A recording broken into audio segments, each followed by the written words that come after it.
순환의 길을 거쳐오면서 이 길을 개척해 나왔습니다.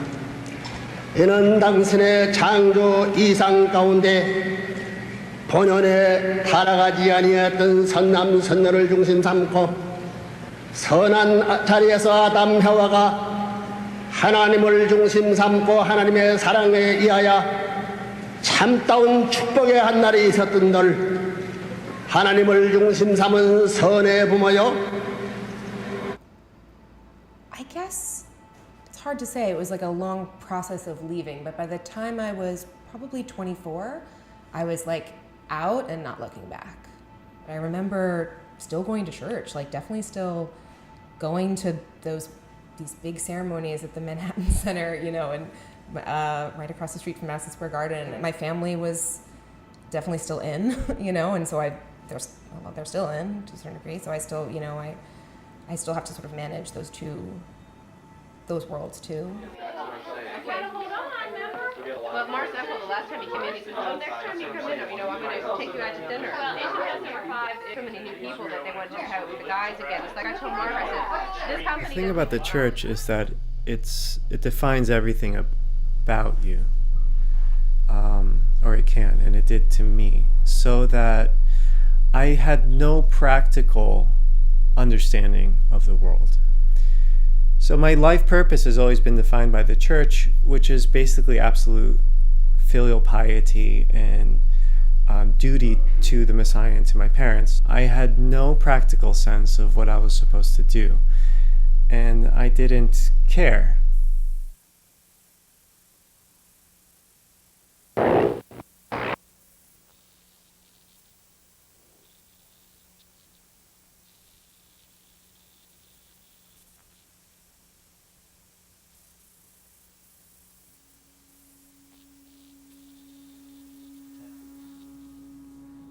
I honestly don't know when I left because it was such a slow process.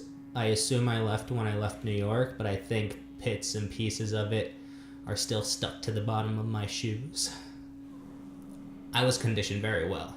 Like, conditioned, like I was a good dog. But like, it was all like, it was all unconscious. It was like, I had a gentle leader on and someone was tugging my nose in whatever direction I needed to go, and I was fine with it. Yes, they're not. They're taking away. Hi there. Hi. Where's your name tag? Reverend Moon started his church in the 1950s in Korea, and then the doctrine of the church, as I was taught, is that my parents, were fallen people. They were not of a pure lineage, and that they had to, you know, sort of atone for that by getting an arranged marriage and going through certain rites and rituals to cleanse themselves and start this new family, and that my sister and I were born because of all of that sacrifice and because of the spiritual conditions they made and the things they chose to do by following Reverend Moon. My sister and I would be born different. We would be born special and sinless. I was expected to remain a virgin until marriage. I was expected to have an arranged marriage, have children. You know, it's definitely not a choice not to have children, which was another incredible, like, bombshell revelation to me as a young woman. I was like, oh my God, this is a choice. Like, I don't have to do that. It was pretty mind-blowing. And you're expected to, like, do God's will and sort of like restore the earth to its original glory before it was put asunder by Adam and Eve and all the, you know. We, as second generation, had to be perfect. We were the perfect generation. In their eyes, we were going to be the gods of the world. But with little g's. They did a lot of specifications. Gods with little g's, you know, like leaders, but still using the word God. Like, and they believed the world was going to be perfect by the year 2000. When it wasn't perfect by the year 2000, it was our fault, and we had to do a bunch of, like, conditions and stuff in order to, like, correct that, and then it was going to be perfect by another year, and it just kept on, you know. And I think that tied into a lot of my schizophrenic episodes as well. Like, if you're told you're going to be a god your whole life and you go a little bit crazy, you're going to think you're a god, I guess.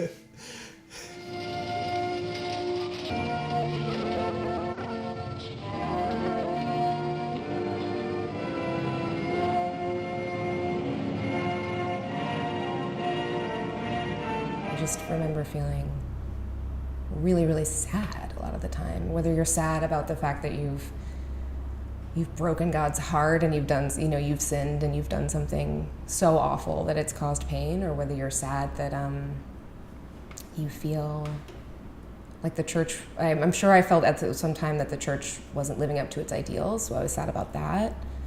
And probably in time I was also just really deep, like, I don't know. I remember the last time that I really truly believed was when I got my heart completely broken. So I just remember feeling like I'm tired of feeling this way. But I definitely still believed at that point. So I just knew I was tired. The most significant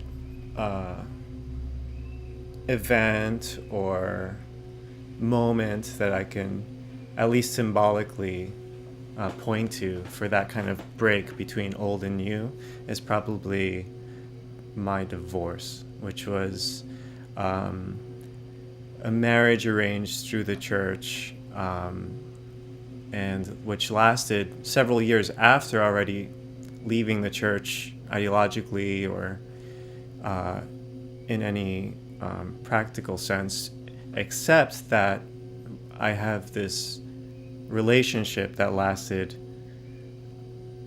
only, or existed only because of the church. I got matched, and I realized over the course of that matching, it's just like, I am terrified of this person. Like, I think I really like them. Like, I might even love them. I don't know. I shielded myself from feeling everything because I was not allowed to feel that before.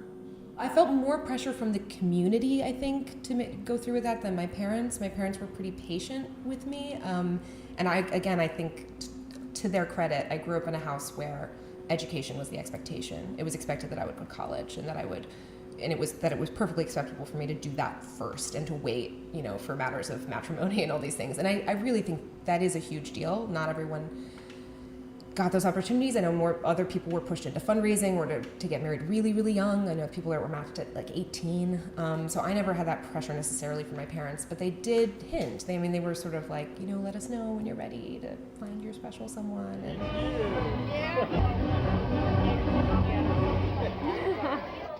where's my partner? Crazy partner, shade partner, go! 1, 2. Raise your hand. I'm gonna catch somebody. Who needs a partner? Quickly. I just collapsed into myself and I couldn't function around this person. And it was after, like, she broke it, or she made it so I would break it off. It was a really weird thing. I'm not going to get into that. But it was after that stopped working out that I think I had it. I realized that I was ruined.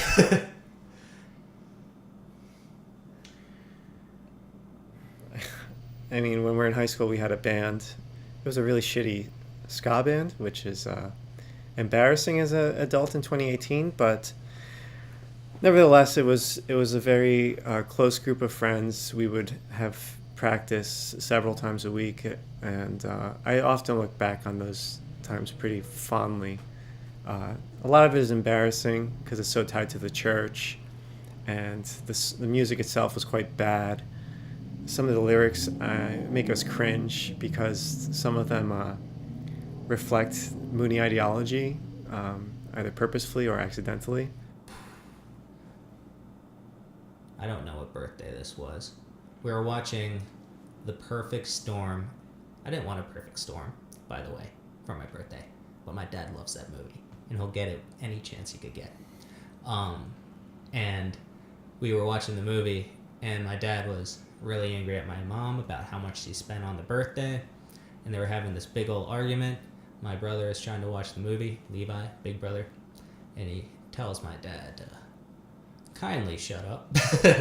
My dad just walks over and stomps on his chest, and he had trouble breathing for a while. My mom called the police. The police came. At that point, my mom was starting to take my dad's side, and then like the police kind of took my dad's side too. It was very much a, yeah, if my kid told me to shut up, I'd kick his ass too, sort of deal. And that was my birthday. One thing that sucks about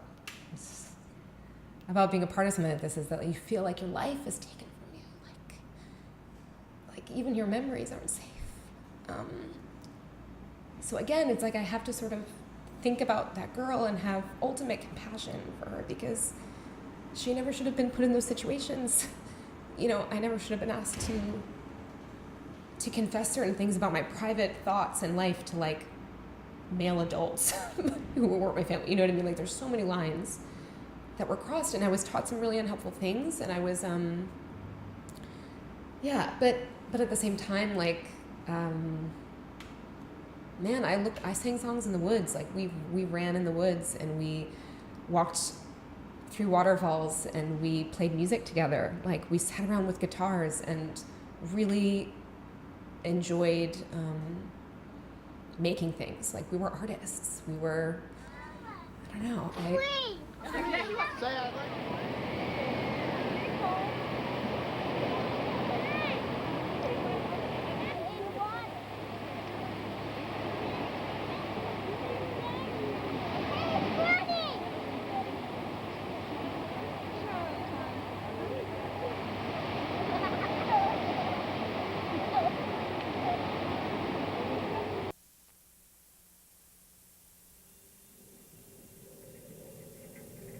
So I feel like I have a degree of wisdom, but also an extreme naivety, both existing within me at the same time. Not everyone can say they were married for 6 years and divorced before they were 30. The flip side of that is now in my late 20s as a divorcee who's only had one relationship in his life, one romantic sexual relationship in his life. Complete naivety and not knowing how anything works in terms of dating, in terms of romantic love, in terms of sex. As someone whose a complete understanding of life has been erased, have to question everything. And I'm still struggling to find out what the point of any of this is. I definitely lost this sort of like thing that I could tap back into, where people have known me since I was 5 years old, like adults in my life, you know, that have helped raise me, and experiences that I had with people. I chose to close the door on all that, and I chose to remove myself. It was pretty scary. Like freedom is terrifying, right? Like it's scary to like realize like, oh, I'm alone in the world. There is no God necessarily, you know, the whole story, that whole sort of like infrastructure that I had of the world, not true. It all sort of crumbles. What we are left with is like, that means I can make choices for like right now for my life. I can make the life that I want, and it can be messy and beautiful and full of contradictions and not clean and not pure and you know, there's no sort of like utopia that I'm hoping for. I'm still trying to find a place something to fill that God hole. Like I found me, and me is great, and it is big, and a lot of the time it does feel fulfilling, but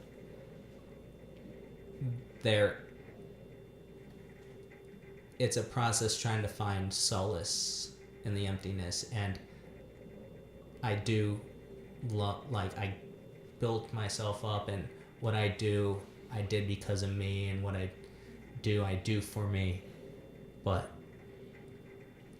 it's weird having all the answers and then not. Eric.